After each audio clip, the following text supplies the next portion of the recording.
And he maintained his ability to read and write in Arabic. And he was a scholar, he was an emir, and he was actually the leader of a great army. And this was recognized immediately by his slave masters.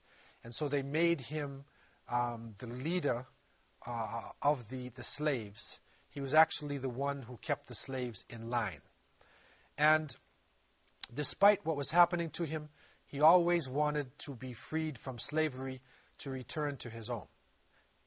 It is reported that Abdurrahman saw a person, a white American doctor, a person who had been in West Africa, who had actually suffered and gotten very sick and was indebted to Abdurrahman's family.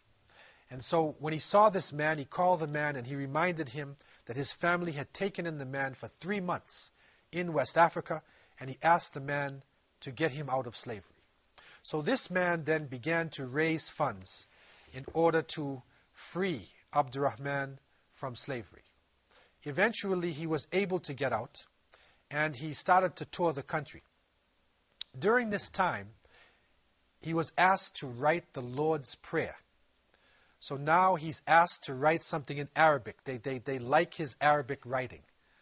So they say to him, and maybe this is a type of joke or they're playing with him, and they say, can you write the Lord's Prayer in Arabic? So Abdurrahman writes the Lord's Prayer, and this is the actual text. And it says the Lord's Prayer, and he writes, Bismillahir Rahmanir Rahim, Alhamdulillahi Rabbil Alameen, Ar-Rahmanir Rahim, Maliki Yawmiddin. And he writes the Fatiha, the opening chapter of the Quran. But they can't read Arabic, so they don't know that it's actually the Fatiha that he's read. And this is a very interesting document because it shows what happens in the slavery period. And it shows the fact that Muslims respected their faith, even though they were forced to appear as though they had accepted Christianity. So Abdurrahman toured the country and he raised funds to get his wife out of slavery, which he did. And then he was trying to raise funds for his children, but he was not able to do this. Because of a political change in the atmosphere in America, he ended up going back to his country. Fate had it, the qadr of Allah subhanahu wa ta'ala, the will of Allah subhanahu wa ta'ala came in. And 6 months after he returned to his home in West Africa, he got cholera and he died. Some of his children did, however, return to West Africa. They were freed from slavery, and they were eventually reunited with his mother in West Africa. Another interesting personality is Yaro Mahmud. Yaro Mahmud has one of the most well-known faces from amongst the slaves. He was born in the 1700s, and he died at the age of 128. He was freed from slavery after 70 years. Just imagine, 70 years in slavery. But when you look at his face, he's a man over 100 years old. He still looks like he's young. And so Yaro Mahmud is a very interesting personality, a well-known person, highly respected. And he is a person who is respected by African Americans up until today. Another important personality within the scholars of slavery is Umar ibn Sayyid. And Umar ibn Sayyid is known because of his prolific ability to write. And he is reported to have written 14 manuscripts. He wrote his own autobiography in the Arabic language. Unfortunately, he died in a state of slavery. And the writings of Umar ibn Sayyid are being studied in America up until today. What we find within these documents is a powerful use of the Arabic language. And we find a man expressing himself, writing about his life, giving details through the Arabic. So he was highly proficient, and he was able to express deep thoughts within the Arabic language. And his documents, or some of his documents, are actually available in America today. At last word, they were in the city of Detroit. They were purchased by African American Muslims, and they are on display in institutes. And this is part of the rich heritage of Africans in America, and especially Muslims who had come to this part of the world. What is crucial again for us to remember, that these are people living in bondage, but they are ulama, they are scholars, and they are writing the texts, they are maintaining their dignity, they are maintaining their honor, and suffering at the same time. And this is part of the message, or part of the duty and responsibility of the prophets, and that was that even though they were suffering, they still maintained their dignity. So the scholars in slavery in America had a great heritage, and they become important people for our understanding of what happened in this region. After this, we find also that there are other individuals who are well known. From amongst them were two slaves who were enslaved in Georgia on the Sapelo Islands. Bilali Muhammad and Saleh Bilali were two imams, known, of course, in Mende language as al-mamis. And this is how they were referred to. And this picture is from the documents, the actual document of Bilali Muhammad himself, that was written in Georgia on the Sapelo Islands. And again, it's interesting to see the usage of the word al-mamis.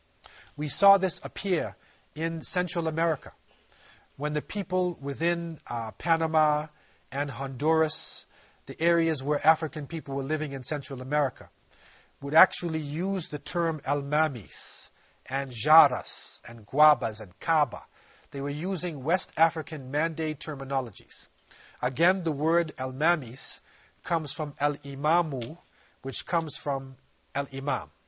So both Bilali Muhammad and Saleh Bilali were imams and leaders of their people, and their relatives are still living within these islands in Georgia today. What they are known for, especially in American history, is that they were literally given the military responsibility to protect the islands. So their relationship with their slave masters and the authorities was different than other slaves that we find coming out of American history, because they were literally given weapons. And we find that when this island was under attack, that they actually protected the islands, and they were respected by their people and given all of the dignity and all of the rights of an imam within an Islamic territory. Bilali Muhammad was known as a person who was strict in his prayers. He would constantly make his salat, and he carried a rug along with him. And even when they were working, he would stop and he would make his prayers. He constantly wore a fez on his head, and he would make his dua to the Creator of the heavens and the earth. And when he eventually passed away, they put his fez and his rug down into his grave area. And he is known in the Sapelo region up until now. What is interesting that comes out in some of the history textbooks is that coming out of Georgia, the word Bilali becomes known as Bela. And then through language and time, it becomes known as Bailey. So anybody who comes from the Sapelo Islands of Georgia, or in Georgia itself, who has the name Bailey, is actually considered to be a descendant either of Bilali Muhammad or Saleh Bilali. And this is an interesting point for us, because when the historians look into the history, they find that there was no slave master named Bailey. It was the practice of many of the slave masters to name their slaves after their family name. But there was no Bailey within the Georgia area. So anybody who was named Bailey was more than likely a descendant of Muslims. Why this is important is because one of the great abolitionists a person well known in American history named Frederick Douglass. He was a direct descendant of the Baileys. So this great abolitionist, this great freedom fighter who was known in American history was more than likely coming out of an Islamic background. It's also interesting to note that other names amongst the slaves were being distorted and mispronounced and changed into English names. Abu Bakr was changed into Booker. And we find other names which are being changed. And so therefore, another great personality in the South, whose name was Booker T. Washington, may possibly also have come from an Islamic background. So if you look at African American history and American history, if you say that Booker T. Washington, who was a great leader of a college, a great educator, Booker T. Washington and Frederick Douglass came from Muslim backgrounds, then we would literally be changing the nature of American history. Again, these are gems of wisdom. This is part of the untold story of world history. This is part of a legacy that needs to be known by the people of the world. Islam has always been the religion of education, the religion of progress, the religion of resistance to evil. And again, we see in America another part of this saga. Muslims were able to develop themselves. They were able to maintain Arabic writing. They were able to keep the traditions in a state of slavery for a long period of time. Unfortunately, because of the pain of slavery, it was eventually, for the most part, lost. But now it is coming back to the surface with hundreds and thousands of African Americans coming into Islam. And roots, the search for roots is recognized to be, to a great extent, a search for Islam. So I leave you with these thoughts, and I pray that you will continue to live in peace and that Muslims and the whole world will find peace. Assalamu alaikum wa rahmatullahi wa barakatuh.